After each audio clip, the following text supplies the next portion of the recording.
Well, let us have a moment of gratitude. We are grateful for you because I was inspired and felt grateful just listening to you talk in that description of why it is that you're running and what it is you want to do for the people of Kentucky. Talk to us about this vision you have for leadership. I have seen videos of you engage in some passionate, fiery speeches. You have worked to defend the lives of the most vulnerable in your state. Talk to us about why this position has your name on it and what you hope to do to transform the lives of your fellow Kentuckians. Well, as you said, I served 27 years in the United States Air Force for the Mm, promise of America. mm, We came together to make sure that America is no longer an experiment, it works. And mm. that promise is being shredded. Yeah. That promise is scaring the people, not only in Kentucky, but everywhere. There's recklessness coming out of Washington. You know, our economy with Medicaid, Medicare, the programs we paid into. Yeah. And there are people that gave the ultimate price, their life, so that America could exist. So it's time. It's the first time the seat's been open in 40 years. Mm. 40 And years. and we've all watched as the current occupant of that seat, Mitch McConnell, seems to have devolved in many ways. Physically, obviously, there's been a lot of concern about his overall health and incapacity to sit in that seat.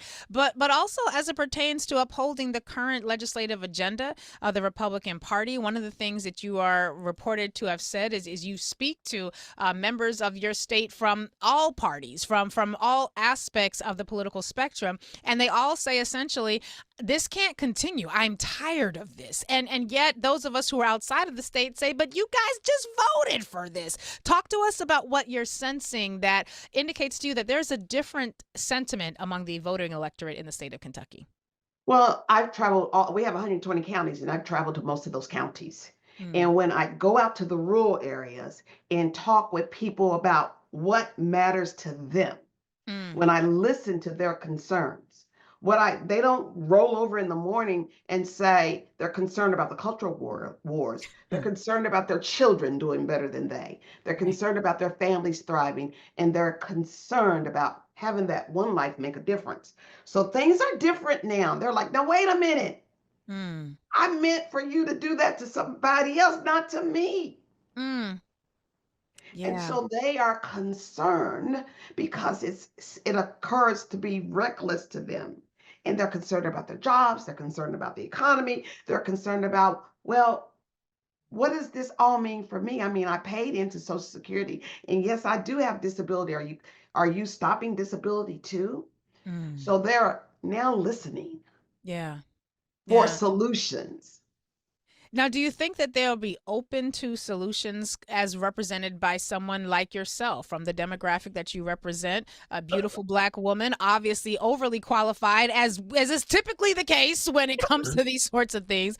Are they going to be willing to see the solutions that they are desperately seeking, that members of this nation all across the country are desperately seeking? Do you think they'd be willing to receive those answers from someone in your demographic? Well, I think yes, because they have. When I ran to be Attorney General of this state, Mm, the numbers in the rural areas went up, and we correlated them to those were the areas I had visited and sat down and spoke with folks. So wow. they are willing to listen. I've had people come up to me and say, "You know, you're a black woman." I'm like, "No, get out of here. When did that happen?" Could have fooled. What? Who knew? I didn't know it was out. The secret is out. And then they will always say, "Well, I didn't mean it like that. I just meant that I just wanted," and they whisper, I'm going to support you. Mm. And you do you So believe those whispers in light of all the whispering that we saw in November of 24? I'm still wounded by November mhm, 24. So do you believe those whispers? I am wounded by what happened in November, and now we got a little help. Mm. We've got a little help. Yeah, People are concerned about what's coming out of Washington. that's right.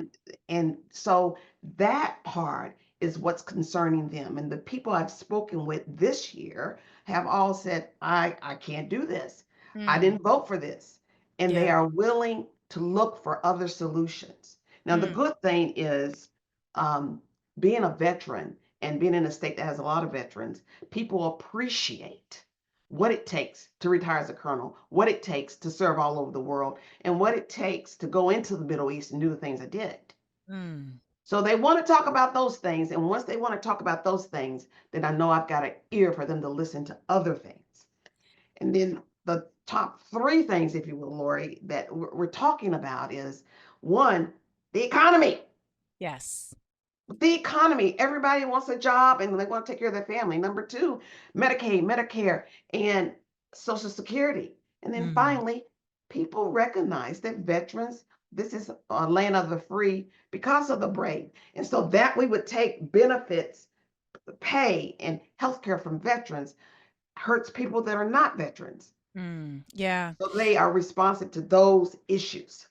And so keeping it as an issue-based campaign is definitely something that I know often carries a lot of weight and will carry a lot of water.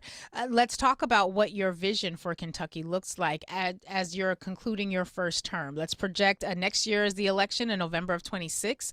Let's project out 6 years from then until 2032. What does Kentucky look like under the leadership of Senator Pamela Stevenson as compared to how it looks today? Well, first of all, I've done the components of the job of senator internationally, nationally, and locally. That's right. I can't find anybody, if they're here in the state, that has done that. Hmm. So, what it will look like is that this office will be available to the people, for the people, by the people, to serve the people. Number two, Kentucky would get off the bottom of some of these lists. What list are you talking about, Colonel? What list might those be? Well, in 2025, that we have a high maternal death rate, Yeah. women dying from having babies. Mm. Stop it. Yeah. And we have to create unity among all the elected officials so that people in Kentucky want to engage with their system. Mm. And then we can move the needle.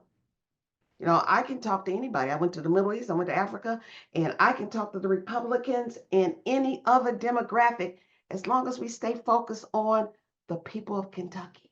Mm. And then number two, once we get Kentucky well situated and people got jobs, people have hope, children have a future, they're not fleeing the state, then we can heal the damage that has been done around this world to the reputation of, of America. Mm. We And we're seeing that damage play out in real time, an abandonment of trade potential and opportunities internationally, the driving of former allies into the arms of folks who decades of investment has gone into to separating and keeping apart. And it seems as though there wouldn't have been a much better way to destabilize America than what we're currently seeing if you were trying to destabilize America. And we know that that has had some particular impacts when it comes to trade with a lot of the industries that have their roots in Kentucky. Can you talk to us about what the international machinations, how have they impacted the sense of confidence in the economy in the state of Kentucky? How have they impacted a sense of confidence in the export capacity of so many Kentucky businesses? Obviously, bourbon at the top of that list, but there's been a lot of impact, and we're seeing how internationally, when there is some effort at implementing some sort of retaliatory tariffs, that they are being very specific, targeting those industries that are in Republican and red-leaning states. Talk to us about what that has felt like on the ground for you and your comrades in the state. see, trade is a problem. We didn't do enough to protect American jobs. Hmm. And now we have an opportunity to fix it. But this is not the way. Hmm. I am taught in church by my grandfather, you do things in decency and In order. order. Yes. Yeah. And having people afraid that they won't have enough money to make it, that their families are going to fail, they don't know if they're going to keep their job, they know if they go in tomorrow, they might have a job, the next day they might not, Hmm. is frightening and it's unsettling. And then, secondly, some of our biggest industries, like you said, bourbon, Yeah. we watched on TV as Canada pulled the bourbon off the shelves. Sure did. Sure did. We are watching people around this world saying, okay, if America is not going to be America, then we need to band together and do the things that America used to do, Hmm. which means we're going to get cut out. Yeah. So, here on the ground, because there's uncertainty, people are afraid and they live from one moment to the next. Will I have a job or won't I? How will Mm. I take care of my kids? Can I go to the doctor or will they cut Medicaid and Right. Medicare? Right. What are we going to do for the elders? What about the people that are disabled developmentally and otherwise? All the services that were taken away by these cuts that were not studied. People are afraid. Mm. And I'm hopeful that that fear will at least allow them to vote in their best economic interests. We often talk about the fact that people often, while they might not wake up thinking about the culture wars, when they get to the ballot box, they often are voting in favor of their side of the culture wars. And you've confronted this straight on. There's some very powerful video of you talking about the defense of trans people in your state, and you were having that conversation at a time when it was a raging, it well still is a raging culture war issue. Talk to us about what compelled you to speak out, and because it wasn't just defense, it was passionate, and I was like, that woman is good. Like when I saw it, it was amazing to see because it looked sincere. It came across in a way that really showed your compassion for your community. How are you able to manage this tightrope that a lot of people don't seem to be able to navigate quite as well when it comes to defending the rights of the most vulnerable and still doing so while in a state that leans very conservatively towards a political party that would strip those rights from those folks? In that, on that day, there were parents in the chambers crying for their kids just to have the right to exist. Mm, And everybody can understand a parent's pain. yeah. They can understand that parents want the best for their children. And so, what they really want is for us to get out of their business and focus on the economy. They want Mm, us to get out of their doctor's offices and focus on what they're going to do for their kids. And so, mm, we have to stop that and focus on what they hired us to focus on. yeah. Yeah.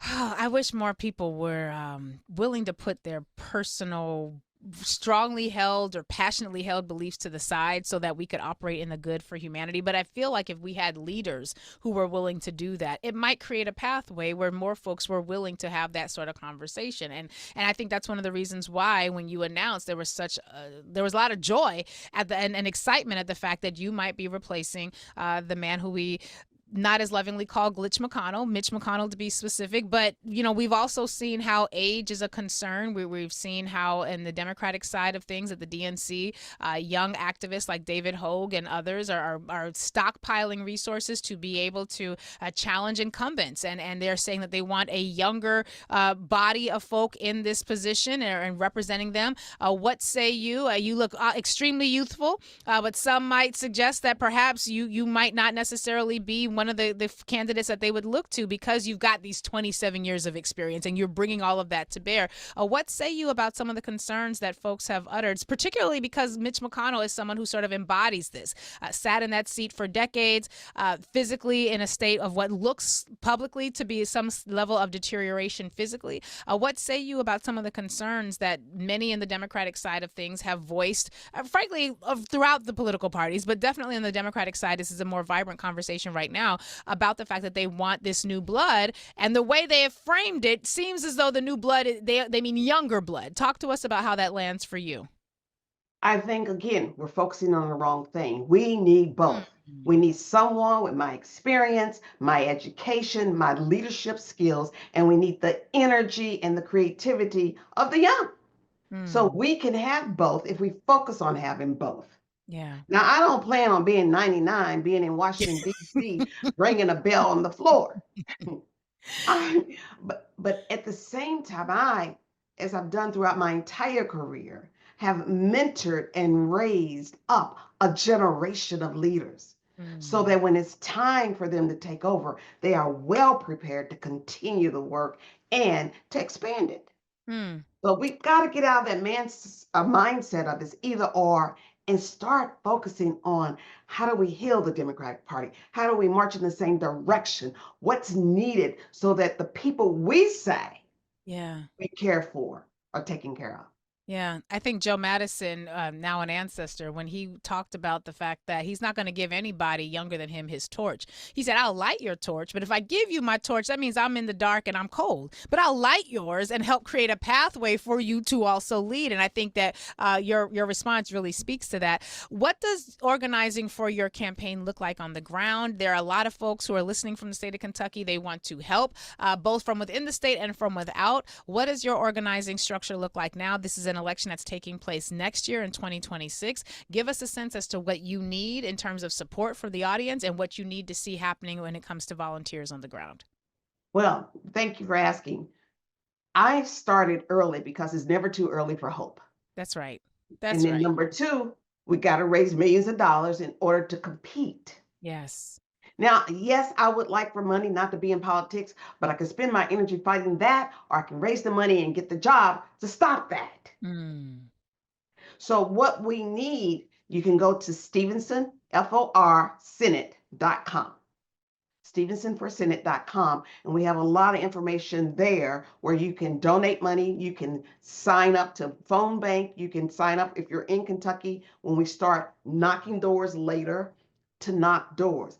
But this is a whole United States of America effort. Yes, it's Kentucky, but as Kentucky goes, so will the rest of this country. Mm. Join us as we come up with America 2.0, which is bigger and better, and the exact thing our forefathers and mothers were actually envisioning when they created this thing called checks and balances, 3 divisions, all of that, so that we could be the land of the free. StevensonForSenate.com. StevensonForSenate.com. That's STEVENSON for Senate.com. Colonel Stevenson, it's been a real pleasure to meet you.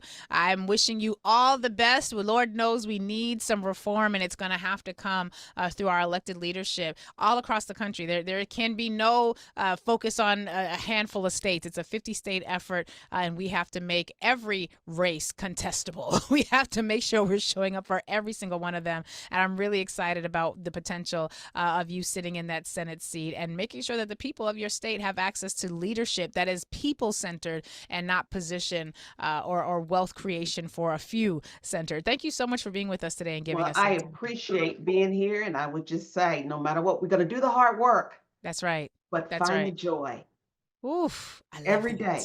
I love Find that. the joy because we're going to do the work and we will prevail because the Bible says love never fails. That's right. That's right. I appreciate you. Thank you so much for giving us some time today. StevensonForSenate.com is where you can find her. StevensonForSenate.com. Y'all, listen. Y'all better. She said 40 years. Seat ain't been open for 40 years.